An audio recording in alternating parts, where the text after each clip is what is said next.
kulang talaga ang supply. So we have a supply coming, I think, a few days from now.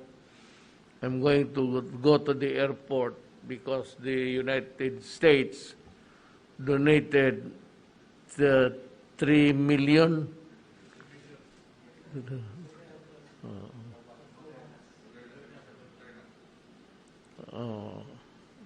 The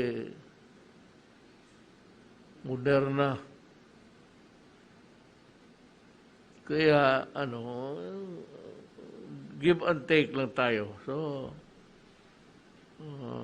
pasalamat tayo sa kanila at may ibigay naman may naibigay na naman ako sa kanila na konsesyon.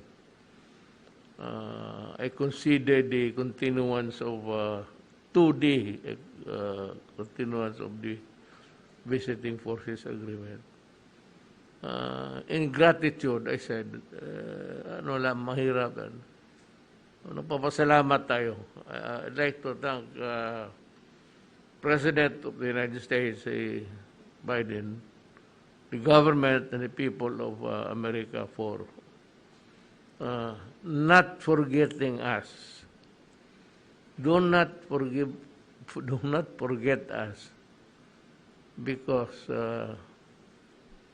we share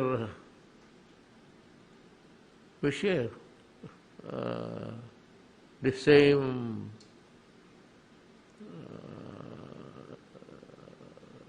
outlook sa geopolitics dito sa, especially in Southeast Asia. So